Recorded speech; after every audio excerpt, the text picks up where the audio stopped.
ఈ వీడియోలో మనం రోల్స్ థియరం అనేది నేర్చుకున్నాం అనమాట. స్టేట్మెంట్ చూసుకున్నట్లయితే let f of x be a function such that 3 points అనేవి మనం ప్రూవ్ చేస్తే మనకి రోల్స్ థియరం అనేది మనకి వచ్చేస్తుందన్నమాట. ఫస్ట్ పాయింట్ ఏంటంటే స్టేట్మెంట్లో రోల్స్ థియరం స్టేట్మెంట్లో f of x is continuous on a comma b, f of x is derivable on a comma b. So continuous function అలాగే డెరైవబుల్ ఫంక్షన్ కూడా ఉంటుందన్నమాట. F of a equal to f of b, then there exist at least one point c belongs to a comma b such that f dash of c equal to 0. ఈ 3 points కనుక మనం prove చేస్తే ఏ ప్రాబ్లంకైనా దాన్ని మనం roles theorem అని అంటాం అనమాట. ఈ స్టేట్మెంట్ ప్రకారం ప్రాబ్లమ్స్ అనేవి చాలా ఇంపార్టెంట్. అలాగే స్టేట్మెంట్ ఉంటే ఈ స్టేట్మెంట్ రాస్తే చాలు మీకు ఫుల్ మార్క్స్ అయితే పడతాయి అన్నమాట రోల్స్ థియరంలో. అలాగే డయాగ్రామ్ ఉంటుంది, ఆ డయాగ్రామ్ కూడా నేను ఇప్పుడు ఎక్స్ప్లెయిన్ చేస్తాను మీకు. సో కంటిన్యూస్ ఫంక్షన్ కాబట్టి ఇక్కడ ఒక టాంజెంట్ తీసుకున్నాను అనమాట. సో అలాగే మీకు ఎక్స్ప్లెయిన్ చేస్తాను. ఇది ఎక్స్ యాక్సిస్, ఇది వై యాక్సిస్. సో ఇక్కడ క్యాపిటల్ ఏ తీసుకుంటున్నా, ఇక్కడ క్యాపిటల్ బి. సో వాటి ఎదురుగా ప్యారల్గా మనకి స్మాల్ ఏ స్మాల్ బి తీసుకుంటున్నాను అనమాట. సో ఇప్పుడు ఇక్కడ వచ్చేసి f of a comma f of a అవుతుంది అనమాట. సో ఇది వచ్చేసి f of b comma f of b అవుతుంది. ఓకేనా? సో ఆ తర్వాత టాంజెంట్ తీసుకున్నాం కాబట్టి ఇప్పుడు మనం ఇలా కంటిన్యూస్ ఫంక్షన్ అని తీసుకున్నాం. So y equal to f of x అవుతుంది అనమాట. ఇది సో అది y equal to f of x అవుతుంది. సో టాంజెంట్ మీద మనకి ఈ కంటిన్యూస్ ఫంక్షన్కి ఒక టాంజెంట్ తీసుకుంటే ఇక్కడ ఒక పాయింట్ ఉంది. ఈ పాయింట్ని మనం ఎఫ్ ఆఫ్ సి తీసుకున్నాం. దానికి ప్యారల్గా ఇక్కడ ఎక్స్ యాక్సిస్ని టచ్ చేస్తుంది కాబట్టి ఇక్కడ సి పాయింట్ తీసుకున్నాం. దట్ మీన్స్ ఇక్కడ f dash of c equal to 0 అని చూపిస్తున్నాం అనమాట. అర్థమైంది కదా? So f of x is continuous on a comma b, f of x is derivable on a comma b. అంటే ఎఫ్ ఆఫ్ ఎక్స్ ఫంక్షన్ అనేది మనకి కంటిన్యూస్లో ఉండాలి, అలాగే డెరైవబుల్గా ఉండాలి, డెరివేటివ్లో ఉండాలి, డిఫరెన్షియేషన్లో ఉండాలి. అలాగే f of a equal to f of b, f of a అనేది ఎఫ్ ఆఫ్ బికి ఈక్వల్ అవ్వాలి. అప్పుడు ఒక పాయింట్ దగ్గర మనకి సి అనేది ఏ కామా బిలో ఉండాలి. ఎప్పుడు f of c f dash of c equal to 0 అంటే సి అనేది 0 అయిపోయినప్పుడు ఏ కామా బిలో ఉండాలన్నమాట. ఇది మనకి రోల్స్ థియరం అనేది. ఇప్పుడు ఈ థియరం మనకి అసలు ప్రాబ్లమ్స్ ఎలా చేయాలో ఒక ప్రాబ్లం చేసి చూపిస్తాను మీకు. సో ఇక్కడ ప్రాబ్లం అయితే చూద్దాం. Verify the Rolle's theorem for the function f of x equal to 2x cube plus x square minus 4x minus 2 in minus root 2 comma root 2. 2 points ఇచ్చాడు, ఒక ఫంక్షన్ ఇచ్చాడు అనమాట. సో దీన్ని మనం ఇప్పుడు ఎలా అప్లై చేయాలి? సో ఫస్ట్ వాడు ఇచ్చింది రాసుకుందాం. F of x equal to 2x cube plus x square minus 4x minus 2 is a polynomial function. వాడే ఇచ్చాడు ఫంక్షన్ అని.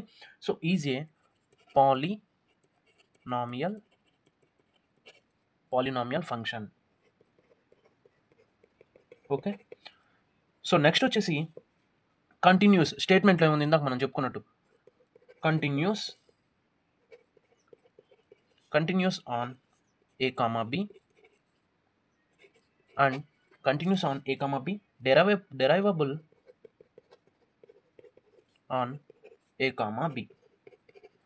సో ఇక్కడ సింబల్స్ గుర్తుపెట్టుకోవాలన్నమాట. సో బ్రాకెట్లు అనేవి బాక్స్ రూపంలో ఇస్తే దాన్ని కంటిన్యూస్ అంటాము. ఇక్కడ డెరైవబుల్ అంటే మనం ప్లెయిన్గా ఇస్తాం అనమాట, ఇట్లా ఫ్లవర్ వాసల్లో.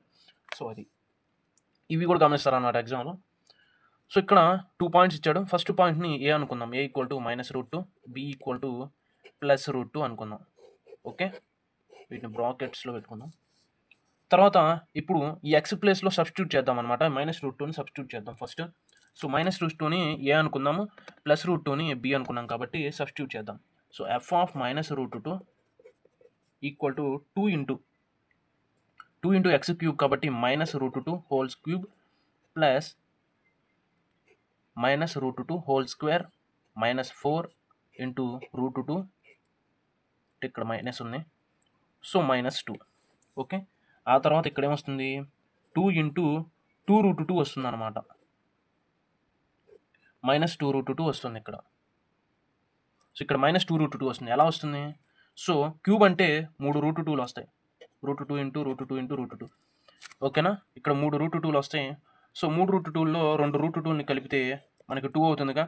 సో కాబట్టి 2 రూట్ 2 రాసాం. ఓకేనా? కన్ఫ్యూజన్ పోయింది కదా. సో మైనస్ ఉంది కాబట్టి మైనస్, క్యూబ్ అంటే 3 మైనస్లు వస్తాయి కాబట్టి 2 మైనస్లు వస్తే ప్లస్ కాబట్టి, సో ఇక్కడ 2 మైనస్లు వస్తే ప్లస్, 3 మైనస్లు వస్తే మైనస్ వస్తుంది కాబట్టి మైనస్ వేసాను అనమాట. సో ఇక్కడ మైనస్ ఇక్కడ స్క్వేర్ వేస్తే ప్లస్ అయిపోతుంది అనమాట. స్క్వేర్ కాబట్టి ప్లస్ అవుతుంది. సో రూట్ 2 అంటే 2 అయిపోతుంది అనమాట. సో రూట్ 2 అంటే మనకు 2 అవుతుంది. తర్వాత ఇక్కడ మైనస్ ప్లస్ అయిపోతుంది. Plus 4 root 2 minus 2. సో ఇది అనమాట, అర్థమైపోయింది కదా. సో తర్వాత ఇక్కడ మైనస్ 4 అవుతుంది. 2 2 4 root 2 plus 2 plus 4 root 2 minus 2. ఇక్కడ మైనస్ 4 రూట్ 2 ఉంది, ఇక్కడ ప్లస్ 4 రూట్ 2 ఉంది. రెండు క్యాన్సిల్, ఇక్కడ మైనస్ క్యాన్సిల్ అయిపోతుంది. సో 0 వస్తుంది అనమాట. So f of minus root 2 అనేది 0 అయిపోయింది. సో జీరో అయిపోయింది. కంటిన్యూస్ ఫంక్షన్ అంటే జీరో అవడం కాబట్టి జీరో అయింది. సో నెక్స్ట్ చూద్దాం. ఇప్పుడు -√2 తీసుకున్నాం కాబట్టి ఇప్పుడు √2 తీసుకున్నాం f(x) ఎక్స్కి x equal to √2. So సింపుల్గా ఇలా వేసుకోండి, ఒక స్టెప్ మీకు అర్థమైపోతుంది. సో ఇప్పుడు f(√2) equal to 2 into √2 whole cube plus √2 whole square minus 4√2 minus 2. Okay, సింపుల్గా ఇందా చేసినట్టే మనం చేసేద్దాం. సో 2√2 వస్తుంది అనమాట ఇక్కడ. సో 2√2 వేసేసాను, ప్లస్ 2 వస్తుంది ఇక్కడ, మైనస్ 4√2 మైనస్ వస్తుంది, ఇక్కడ ప్లస్ ఉంది కాబట్టి ఇది మైనస్ అవుతుంది, -2. ఓకే, సో ఇప్పుడు 4√2 ప్లస్ 2 మైనస్ 4√2. సో ఇది కూడా జీరో అయిపోతుంది. +2 -2 ప్లస్ 4√2 మైనస్ 4√2 క్యాన్సిల్ అయిపోతుంది. సో ఇది కూడా జీరో అయిపోయింది అనమాట. ఇంకో విషయం తీసుకున్నాం మనం.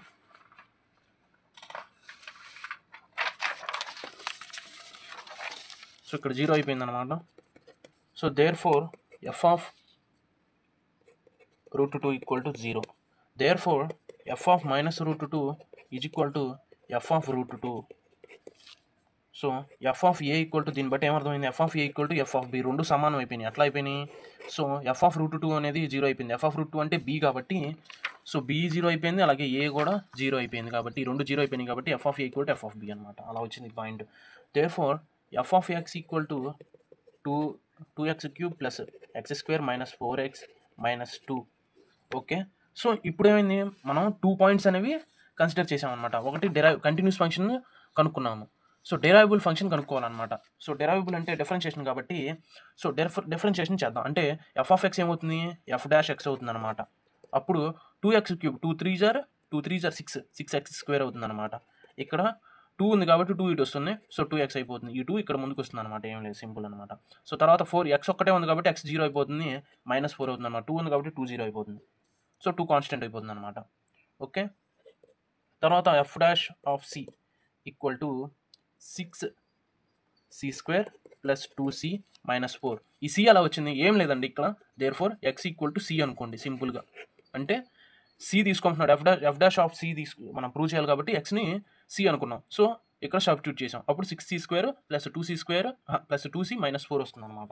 So according to the Rolle's theorem, according to Rolle's theorem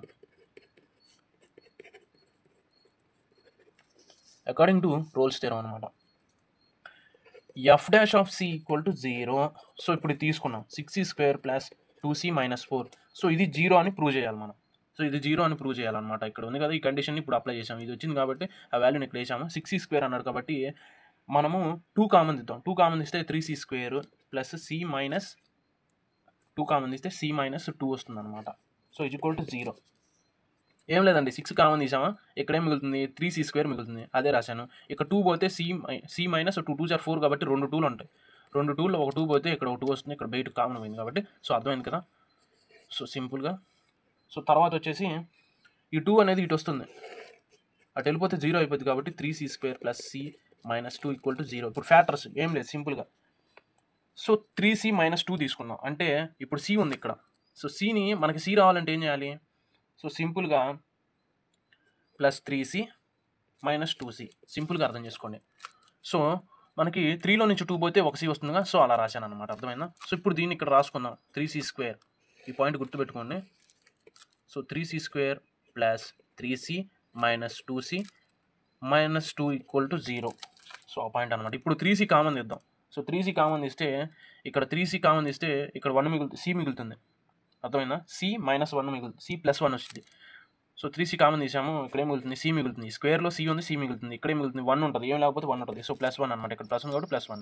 okay, so తర్వాత ఇక్కడ -2 ఉంటుంది, -2 కామన్ తీస్తే c ప్లస్ 1.